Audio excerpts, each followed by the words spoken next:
Hey everyone, my name is DeMarcus, and today we're taking a look at the Cursed Hollow map in Heroes of the Storm. Alright, Heroes of the Storm recently launched a full version, and a lot of people are probably really confused by the game's multiple map structure. A lot of MOBAs usually only have one map, and you excel at individual play, but in this game, it's a lot more about battleground and coordinated efforts. So, we're going to take a look at this map's the battleground mechanics, alright, how you could succeed at them, and a few tips that will make you immediately better at the map once you realize them.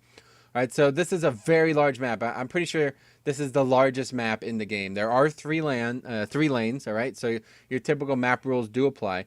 You'll want to send two top, two bottom, and one mid as per usual. All right, and once again, this is just mid solo because the back and forth you can gank, good presence.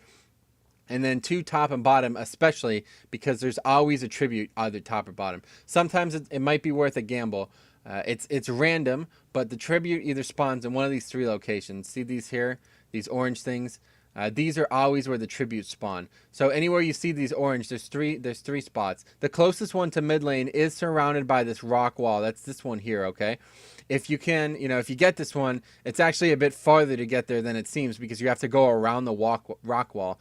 And this will really penalize a team that gets there late because if you come from, say you're red side on this map here, if you come from the red side, you're not gonna have to walk around the rock wall, and there's line of sight there. So when the team from the blue side comes around it, they're very likely to get ambushed. It's a very, very good tactic that I would definitely recommend. But this probably won't happen early in the game. So the first tribute is gonna spawn a few minutes into the game. It's kind of disputed, and they have changed it over the past a bunch of patches since beta. It does seem to be about 150 seconds, so 2.5 minutes. But I don't know, maybe at this point it's changed. It seems pretty fair. Regardless, whenever it does happen, you need to be ready for it, all right? When it happens, all your team is going to want to react. There's some school of thought that recommends one person not reacting. Basically, if all 5 of the other team react and only 4 of your team go and one person stays in the lane, that's a direct experience bonus. But you have to not lose the team fight. It's very likely that at level 3 or 4, or whatever it is when the first one spawns, 4v5 is going to be a loss. This may not always be the case in quick match, especially because you're playing teams that aren't equal. So maybe you have 2 healers on your team. Say you have Lily and Uther on your team. Well, Lily's not going to do much healing this early. I mean, she can, but Uther makes a much bigger impact with the stun. So it might be a good idea to leave Lily bottom when the tribute's top and have your other 4 go. If all 5 of theirs react, you'll have a very good native experience bonus gain from Lily soaking down there. And you should still be able to stun and heal your way through any fight. 4v5 isn't the end of the world as long as all 5 of them aren't damage dealers or they don't have 3 tanks or 3 healers or something. But once the tribute does spawn, everybody should react from there.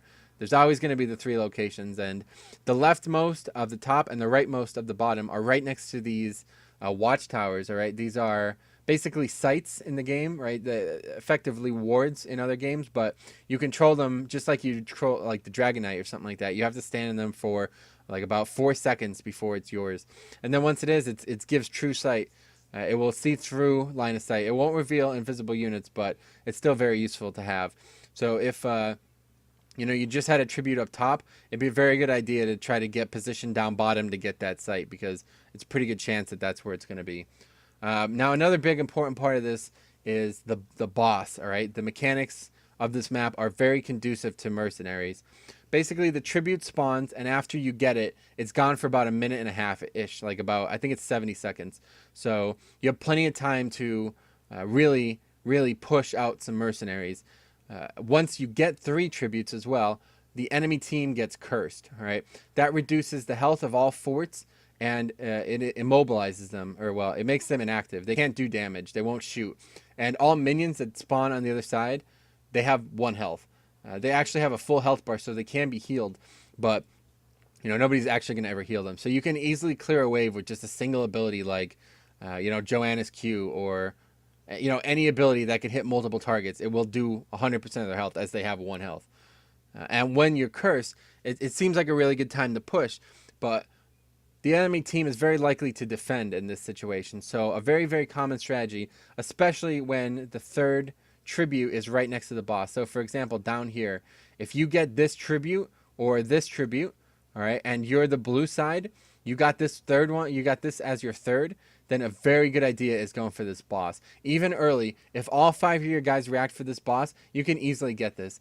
And another really strong tactic is to go right for the other boss. This is probably a bit more risky early, but definitely recommended later, because what you can do is you can get the curse. The enemy team has to defend. They can't, if they don't defend, they're going to lose structures. It's inevitable. The structures can't defend themselves. So even if no heroes interact, the structures will die. And then the enemy team is, they're defending. So you can push, or, maybe a team fight breaks out, or you could simply add on to your advantage. You go for the boss, get the boss. You could also go for the bruisers or brawlers, whatever they're called now. Bruiser camp, yeah. You can go for those. All right, that's another really good, it's really difficult to clear that out, especially when the curse is happening. So either way, go for either of those two camps, and then they'll see it, right? So for example, they're clearing mid, you know what I mean? They're back here mid defending their towers, and then they see the boss come from the bottom. All right, well, it's going to go through this fort. It's going to rip through this fort that can't defend itself, and they're going to have to react to that. So when they go bottom to react to the boss, you can deke them out by going top and getting the second boss, which is then, it's basically a 3-for-1. You didn't even have to engage them in a fight, which is definitely the worst idea. If you can push, you definitely want to, but you don't want to engage in a fight during the curse unless you absolutely have to, because the value that you're gaining from being able to siege freely is way too high. You just want to clear as much minions as you can, because don't forget, every time a minion dies, you get experience. So a great idea, once you've gotten those two bosses, 3 lanes, split up, 2-2, 1-1, whatever you got to do, get people spread out, and just go clear those easy minions that have 1 health. Even, a Holy Light will just clear them all out, or, Divine, whatever the Oath ability is, I'm drawing a blank. But anyway, you know what I mean. So that's that. The boss is incredibly important. A well-timed boss is very, very, very strong. And I would definitely recommend it after a tribute is cleared. Or perhaps, after you fight a tribute, maybe you actually, you don't get the tribute, right? So another really good tactic here is to zone. So for example, if we're on this tribute up here, there's 2 brush right next to it, back and forth of it, all right? So a really good idea is to simply come up to this tribute location, even though it's not where the actual tribute is, and try to create a zone. Try to make the fight happen farther up. So if you're the red team, create that zone closer to the blue team's entrance point. Because if you can get there and zone them, prevent them from getting to the tribute, you can have, say, a Zeratul, or maybe even a support. Somebody that's not vital to winning that team fight, be back there, getting the tribute, and then you push and force the fight. Oftentimes, you're going to lose the fight because of this. But say you trade 3 for 3. They have 2 up, you only have... well, yeah, either way, you trade 2 for 3, right? That's pretty realistic in a 4v5. You trade 2 for 3. Now you still have a few guys left that can get that boss. If you have at least 3 people, you can get that boss. And you got the curse because of that zone tactic. Now they're going to be screwed. They only have 2 people to defend, and you're able to just get both bosses without them able to contest. By the time your guys res, you can easily push out those last, the last health on either of those bosses and probably make a significant dent. So that's all I have for Cursed Hollow. The timers are pretty long, and it's a very long and large map. You'll definitely have to get used to it, but it's a pretty prototypical meta. You just want to try to objectify everything you can. If you can zone, if you can force people off the objective, you want to do it. And this is one map where you definitely want to get the objective. You don't want to stop them from getting it, because the more you stall, the harder the map becomes. I've seen, especially the first tribute, it's just a deadlock, and it goes on for like 10 minutes, and that's not good. You're losing experience when you do that. Understand that. So it's not actually a bad idea at all to let them get one of the tributes. For example, you get the first 2. They haven't gotten one yet. They're going to really, really, really command a presence at the 3rd one. They don't want to let you get it so early.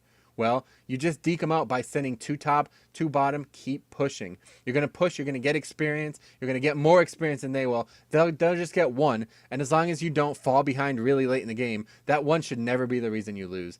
It'd be much more valuable to get the experience. I think a lot of people would agree. So if you have any questions about Cursed Hollow, let me know. But it's definitely the largest map and requires some pretty good coordination.